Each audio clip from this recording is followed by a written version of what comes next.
എല്ലാവർക്കും PSC tips and ട്രിക്സിലേക്ക് സ്വാഗതം. നമ്മൾ ഇന്ന് നോക്കാൻ പോകുന്നത് LDC മെയിൻ എക്സാമിന് വേണ്ടിയിട്ടുള്ള ക്ലാസ് ആണ്. അപ്പോൾ ഒക്ടോബർ 7-ാം തീയതിയും നവംബർ 11-ാം തീയതിയും നടന്ന പരീക്ഷകളിൽ ഏറ്റവും കൂടുതൽ ചോദ്യങ്ങൾ വന്നിട്ടുള്ള SCRT പാഠഭാഗങ്ങളാണ് നമ്മൾ പഠിച്ചുകൊണ്ടിരിക്കുന്നത്. അപ്പോൾ നമ്മൾ ഓൾറെഡി 2-3 ക്ലാസ്സുകൾ ചെയ്തിട്ടുണ്ട്. അപ്പോൾ ആ വീഡിയോസ് കാണാത്തവരുണ്ടെങ്കിൽ കാണുക. ഇന്ന് നമ്മൾ നോക്കാൻ പോകുന്നത് 9-ാം ക്ലാസ്സിലെ 3-ാമത്തെ ചാപ്റ്റർ ആയിട്ടുള്ള ഇന്ത്യൻ ഭരണഘടന അവകാശങ്ങളും കർത്തവ്യങ്ങളും എന്ന് പറയുന്ന പാഠഭാഗമാണ് കേട്ടോ. 9-ാം ക്ലാസ്സിലെ സോഷ്യൽ സയൻസ് ടെക്സ്റ്റ് ബുക്കിലെ ഇന്ത്യൻ ഭരണഘടന അവകാശങ്ങളും കർത്തവ്യങ്ങളും എന്ന് പറയുന്ന പാഠഭാഗമാണ്. അപ്പോൾ ഈ ഭാഗത്ത് നിന്ന് നമുക്ക് ചോദ്യങ്ങൾ വന്നിട്ടുണ്ട്. 7-ാം തീയതിയും 11-ാം തീയതിയും ചോദ്യങ്ങൾ വന്നിട്ടുള്ള ഒരു ഭാഗം തന്നെയാണ്. അപ്പോൾ നമുക്ക് നോക്കാം. ഇന്ത്യൻ ഭരണഘടന അവകാശങ്ങളും കർത്തവ്യങ്ങളും. 1976-ലെ ഭരണഘടന 42-ാം ഭേദഗതി 2-ാം വകുപ്പ് പ്രകാരം പരമാധികാര ജനാധിപത്യ റിപ്പബ്ലിക് എന്നതിന് പകരം ചേർത്തത് എന്താണ് എന്നുള്ളതാണ് ആദ്യത്തെ ചോദ്യം. 1976-ലെ ഭരണഘടന ആക്ട് 2-ാം വകുപ്പ് പ്രകാരം പരമാധികാര ജനാധിപത്യ റിപ്പബ്ലിക് എന്നതിന് പകരം ചേർത്തത് എന്താണ്?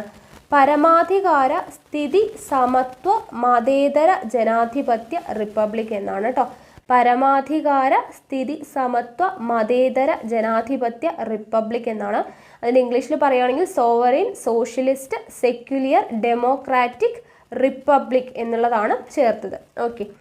രാഷ്ട്രത്തിൻ്റെ ഐക്യം എന്നതിന് പകരം ചേർത്തത് എന്താണ്? രാഷ്ട്രത്തിൻ്റെ ഐക്യവും അഖണ്ഡതയും എന്നാണ് കേട്ടോ. രാഷ്ട്രത്തിൻ്റെ ഐക്യം എന്നതിന് പകരമായി ചേർത്തത് എന്താണ്? രാഷ്ട്രത്തിൻ്റെ ഐക്യവും അഖണ്ഡതയും എന്നുള്ളതാണ്. ആമുഖം ഭേദഗതി നിലവിൽ വന്നത് എപ്പോഴാണ്? ജനുവരി 3, 1977 കേട്ടോ. ആമുഖം ഭേദഗതി നിലവിൽ വന്നത് 1977 ജനുവരി 3 അടുത്തത് നമുക്ക് പഠിക്കാനുള്ളത്, നമുക്ക് സ്ഥിരം ചോദ്യം കിട്ടുന്ന ഒരു ഭാഗമാണ് മൗലിക അവകാശങ്ങൾ. ഓക്കെ. മൗലിക അവകാശങ്ങൾ ഉൾക്കൊള്ളുന്ന ഭരണഘടനാ ഭാഗം ഏതാണ്? ഭാഗം 3 കേട്ടോ. പാർട്ട് 3-ലാണ്, ഭാഗം 3-ലാണ് മൗലിക അവകാശങ്ങൾ ഉൾക്കൊള്ളുന്ന ഭരണഘടനാ ഭാഗം. വ്യക്തിക്ക് ഒരു കാരണവശാലും നിഷേധിക്കാൻ പാടില്ലാത്ത അവകാശങ്ങൾ. പ്രീവിയസ് ഇയർ ക്വസ്റ്റ്യൻ ആണ്. വ്യക്തിക്ക് ഒരു കാരണവശാലും നിഷേധിക്കാൻ പാടില്ലാത്ത അവകാശങ്ങൾ ഏതാണ്? മൗലിക അവകാശങ്ങളാണ്.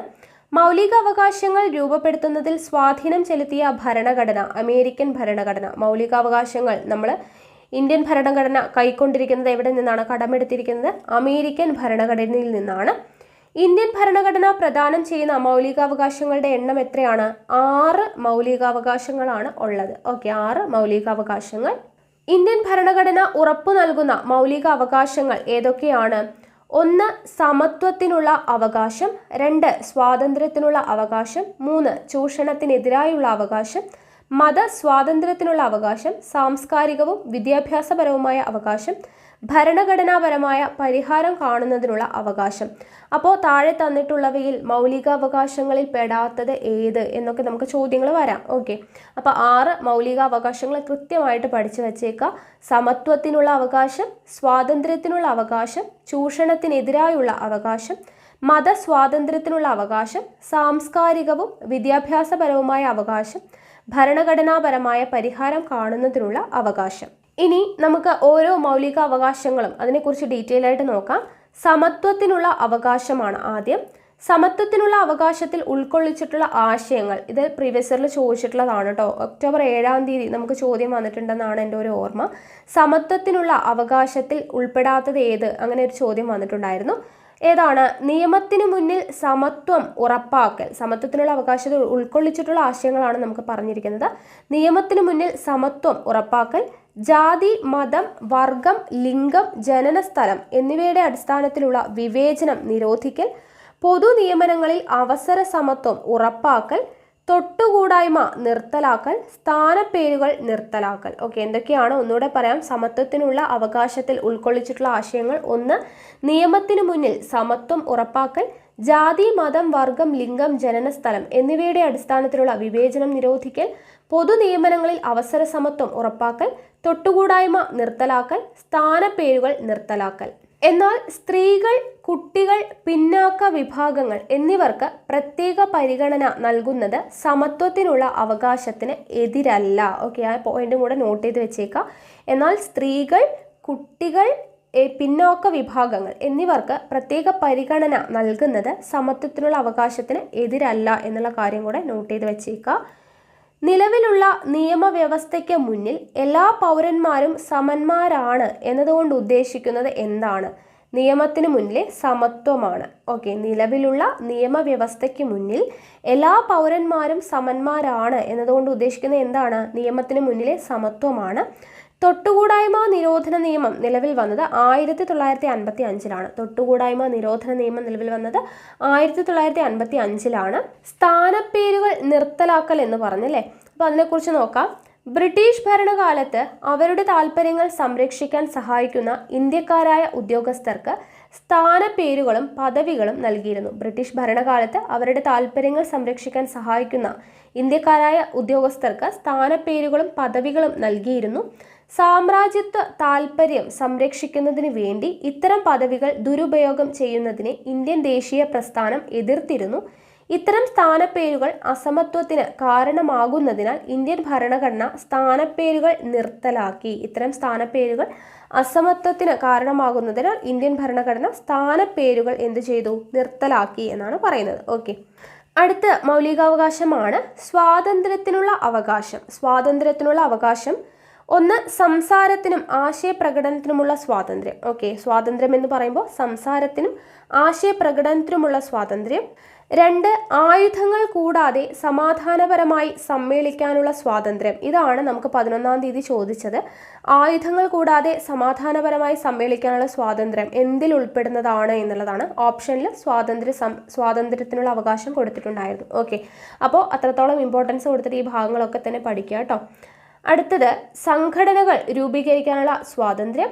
ഇന്ത്യയിൽ എവിടെയും സഞ്ചരിക്കുവാനുള്ള സ്വാതന്ത്ര്യം. ഇന്ത്യയിൽ എവിടെയും താമസിക്കുവാനുള്ള സ്വാതന്ത്ര്യം. ഏത് തൊഴിലിലും വ്യാപാര വാണിജ്യ പ്രവർത്തനങ്ങളിലും ഏർപ്പെടുന്നതിനുള്ള സ്വാതന്ത്ര്യം. ഏത് തൊഴിലിലും വ്യാപാര വാണിജ്യ പ്രവർത്തനങ്ങളിലും ഏർപ്പെടുന്നതിനുള്ള സ്വാതന്ത്ര്യം.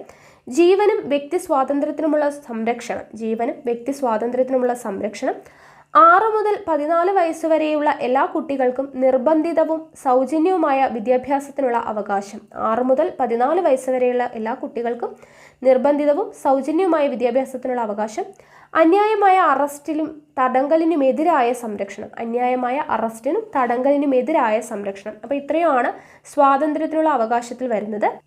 ഇതിൽ ജീവന്റെയും വ്യക്തി സ്വാതന്ത്ര്യത്തിൻ്റെയും സംരക്ഷണം എന്ന് വെച്ചാൽ ഭരണഘടന അനുസരിച്ച് നിയമാനുസൃത നടപടിയിലൂടെ അല്ലാതെ ഒരു വ്യക്തിയുടെയോ ഒരു ജീവനോ സ്വാതന്ത്ര്യമോ ഹനിക്കപ്പെടരുത്. ഓക്കെ, ഭരണഘടന അനുസരിച്ച് നിയമാനുസൃത നടപടിയിലൂടെ അല്ലാതെ ഒരു വ്യക്തിയുടെ ജീവനോ സ്വാതന്ത്ര്യമോ ഹനിക്കപ്പെടരുത്. ഈ അവകാശം അടിയന്തരാവസ്ഥ കാലത്തും നിഷേധിക്കാൻ പാടില്ല എന്നുള്ളതാണ്. ഓക്കെ, അപ്പോൾ അടിയന്തരാവസ്ഥ കാലത്ത് നിഷേധിക്കാൻ പാടില്ലാത്ത അവകാശമാണ് ജീവന്റെയും വ്യക്തി സ്വാതന്ത്ര്യത്തിൻ്റെയും സംരക്ഷണം എന്ന് പറയുന്നത്. അടുത്ത മൗലികാവകാശമാണ് ചൂഷണത്തിനെതിരായുള്ള അവകാശം. ചൂഷണത്തിനെതിരായുള്ള അവകാശം എന്ന് പറയുമ്പോൾ നിർബന്ധിത തൊഴിൽ, മനുഷ്യ കച്ചവടം എന്നിവ നിരോധിച്ചിരിക്കുന്നു. നിർബന്ധിത തൊഴിൽ, മനുഷ്യ കച്ചവടം എന്നിവ നിരോധിച്ചിരിക്കുന്നു. വ്യവസായശാലകളിലും മറ്റ് അപകടകരമായ മേഖലകളിലും കുട്ടികളെ ജോലിക്ക് നിയോഗിക്കുന്നത് നിരോധിച്ചിരിക്കുന്നു. വ്യവസായശാലകളിലും മറ്റ് അപകടകരമായ മേഖലകളിലും കുട്ടികളെ ജോലിക്ക് നിയോഗിക്കുന്നത് നിരോധിച്ചിരിക്കുന്നു. അടുത്തത് മതസ്വാതന്ത്ര്യത്തിനുള്ള അവകാശം. മതസ്വാതന്ത്ര്യത്തിനുള്ള അവകാശം എന്ന് പറയുമ്പോൾ ധാരാളം മതങ്ങളുള്ള ഇന്ത്യയിലെ പോലെ ഒരു രാജ്യത്തെ ഗവൺമെന്റിന് ആധുനിക കാലഘട്ടത്തിൽ മതേതരത്വത്തിൽ അധിഷ്ഠിതമായി അല്ലാതെ പ്രവർത്തിക്കാൻ സാധ്യമല്ല. നമ്മുടെ ഭരണഘടന മതേതര സങ്കല്പത്തിൽ അധിഷ്ഠിതമായതും മതസ്വാതന്ത്ര്യം അനുവദിക്കുന്നതുമാണ്. ആരുടെ വാക്കുകളാണിത്? ജവഹർലാൽ നെഹ്റുവിൻ്റെ വാക്കുകളാണ്. കണ്ടോ, ജവഹർലാൽ നെഹ്റുവിൻ്റെ വാക്കുകളാണ്. ഇമ്പോർട്ടൻ്റ് ആണ്, നോട്ട് ചെയ്ത് വെച്ചേക്കുക. ധാരാളം മതങ്ങളുള്ള ഇന്ത്യയിലെ പോലെ ഒരു രാജ്യത്തെ ഗവൺമെന്റിന് ആധുനിക കാലഘട്ടത്തിൽ മതേതരത്വത്തിൽ അധിഷ്ഠിതമായല്ലാതെ പ്രവർത്തിക്കാൻ സാധ്യമല്ല.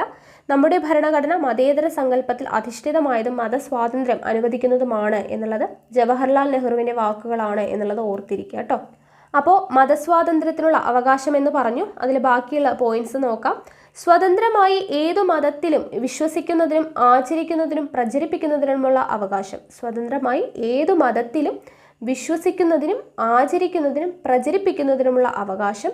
മതവിഭാഗങ്ങൾക്ക് മതജീവകാരുണ്യ സ്ഥാപനങ്ങൾ സ്ഥാപിക്കുന്നതിനും നോക്കി നടത്തുന്നതിനുമുള്ള സ്വാതന്ത്ര്യം. മതവിഭാഗങ്ങൾക്ക് മത ജീവകാരുണ്യ സ്ഥാപനങ്ങൾ സ്ഥാപിക്കുന്നതിനും നോക്കി നടത്തുന്നതിനുമുള്ള സ്വാതന്ത്ര്യം. ഏതെങ്കിലും പ്രത്യേക മതത്തിന്റെ പ്രോത്സാഹനത്തിനു വേണ്ടി നികുതികൾ കൊടുക്കാൻ നിർബന്ധിക്കുന്നതിനെതിരായ അവകാശം. ഏതെങ്കിലും പ്രത്യേക മതത്തിന്റെ പ്രോത്സാഹനത്തിനു വേണ്ടി നികുതികൾ കൊടുക്കാൻ നിർബന്ധിക്കുന്നതിനെതിരായ അവകാശം. ഓക്കെ, ഇനി മതേതരത്വം എന്നതുകൊണ്ട് അർത്ഥമാക്കുന്നത് എന്താണ്?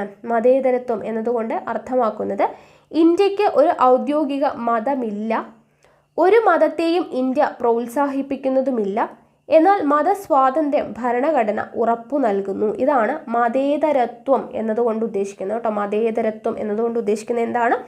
ഇന്ത്യക്ക് ഒരു ഔദ്യോഗിക മതമില്ല, ഒരു മതത്തെയും ഇന്ത്യ പ്രോത്സാഹിപ്പിക്കുന്നില്ല, എന്നാൽ മതസ്വാതന്ത്ര്യം ഭരണഘടന ഉറപ്പു നൽകുന്നു. അടുത്ത മൗലികാവകാശമാണ് സാംസ്കാരികവും വിദ്യാഭ്യാസപരവുമായ അവകാശങ്ങൾ.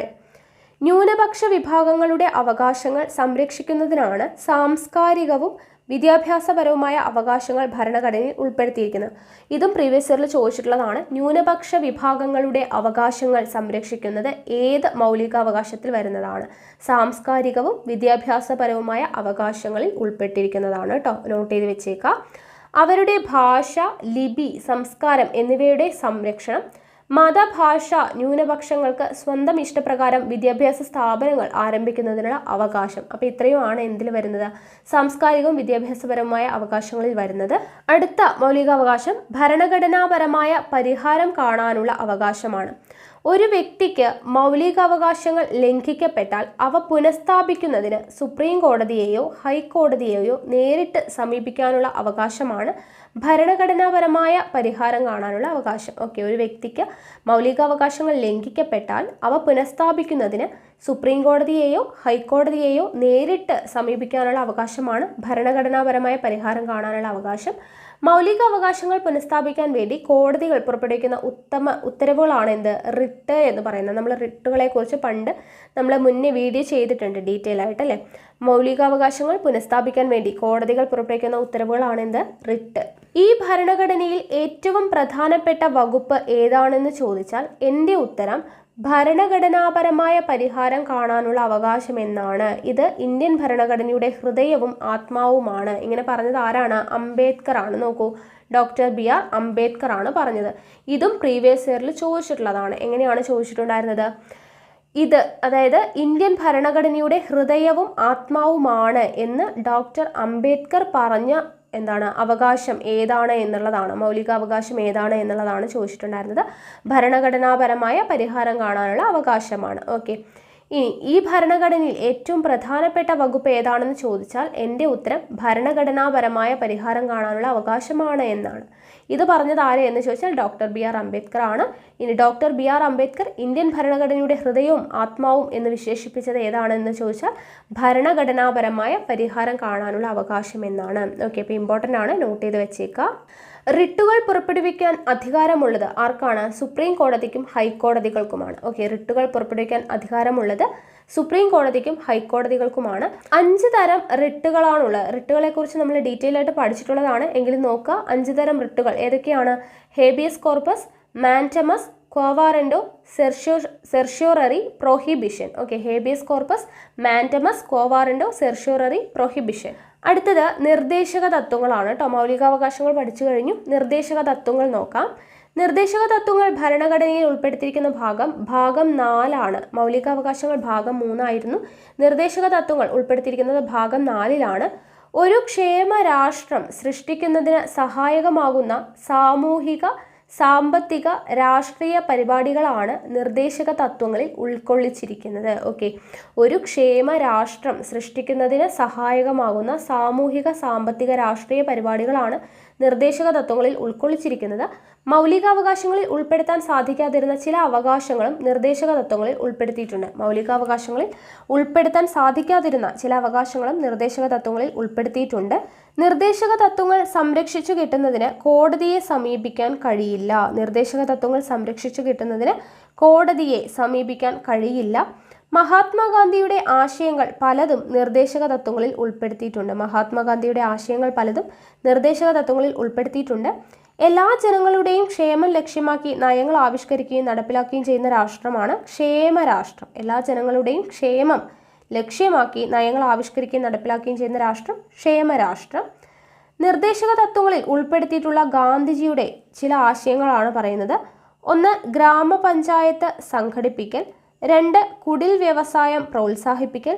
3. ലഹരി വസ്തുക്കളുടെ നിരോധനം. ഏതൊക്കെയാണ്? ഗ്രാമപഞ്ചായത്ത് സംഘടിപ്പിക്കൽ, കുടിൽ വ്യവസായം പ്രോത്സാഹിപ്പിക്കൽ, ലഹരി വസ്തുക്കളുടെ നിരോധനം എന്നിവയാണ് നിർദ്ദേശക തത്വങ്ങളിൽ ഗാന്ധിജിയുടെ ഉൾപ്പെടുത്തിയിട്ടുള്ള ആശയങ്ങൾ എന്ന് പറയുന്നത്. അടുത്തത് മൗലിക കർത്തവ്യങ്ങൾ എന്താണ്? മൗലിക കർത്തവ്യങ്ങളെക്കുറിച്ച് പ്രതിപാദിക്കുന്ന ഭരണഘടനാ ഭാഗം ഏതാണ്? ഭാഗം 4A ആണ്. ഭാഗം 4A. രാഷ്ട്രത്തിന്റെ ഐക്യവും അഖണ്ഡതയും കാത്തുസൂക്ഷിക്കുന്നതിന് പൗരന്മാർ രാഷ്ട്രത്തോട് ചില കടമകൾ നിറവേറ്റേണ്ടതുണ്ട്. ഈ കടമകളാണ് മൗലിക കർത്തവ്യങ്ങൾ എന്ന പേരിൽ അറിയപ്പെടുന്നത്. ഓക്കെ, രാഷ്ട്രത്തിന്റെ ഐക്യവും അഖണ്ഡതയും കാത്തുസൂക്ഷിക്കുന്നതിന് പൗരന്മാർ രാഷ്ട്രത്തോട് ചില കടമകൾ നിറവേറ്റേണ്ടതുണ്ട്. ഈ കടമകളാണ് എന്ത്? മൗലിക കർത്തവ്യങ്ങൾ എന്ന പേരിൽ അറിയപ്പെടുന്നത്. ഓക്കെ, അപ്പോൾ ഇത്രയുമാണ് ഈ ചാപ്റ്റർ എന്ന് പറയുന്നത്. ഇന്ത്യൻ ഭരണഘടന, അവകാശങ്ങളും കർത്തവ്യങ്ങളും എന്ന് പറയുന്ന ചാപ്റ്റർ നമ്മൾ കംപ്ലീറ്റ് ചെയ്തിട്ടുണ്ട്. ഓക്കെ, അപ്പോൾ ഭരണഘടനയുടെ ഭാഗത്ത് വരുന്ന മറ്റു ചാപ്റ്ററുകളുണ്ട്, അത് നമുക്ക് വളരെ പെട്ടെന്ന് തന്നെ ഡിസ്കസ് ചെയ്യാം. ഓക്കെ ആണല്ലോ? അപ്പോൾ ഇതിൻ്റെ PDF ഞാൻ ടെലഗ്രാമിൽ ഇട്ട് തരാം. ടെലഗ്രാമിൽ പോയിട്ട് നിങ്ങൾ ഡൗൺലോഡ് ചെയ്തിട്ട് പഠിക്കുക. ലിങ്ക് ഓപ്പൺ ചെയ്യാൻ പറ്റാത്തവരുണ്ടെങ്കിൽ ടെലഗ്രാമിൽ പോയിട്ട് PSC ടിപ്സ് ആൻഡ് ട്രിക്സ് എന്ന് സെർച്ച് ചെയ്ത് കഴിഞ്ഞാൽ നിങ്ങൾക്ക് കിട്ടുന്നതായിരിക്കും. അപ്പോൾ PDF ഒക്കെ ഡൗൺലോഡ് ചെയ്തിട്ട് നല്ല രീതിയിൽ തന്നെ പഠിക്കുക. ബാക്കിയുള്ള SCRT പാഠഭാഗങ്ങളും പ്രീവിയസ് ക്വസ്റ്റ്യൻസും എല്ലാം ആയിട്ട് നമ്മൾ അടുത്ത ക്ലാസ്സിൽ കാണുന്നതായിരിക്കും. താങ്ക്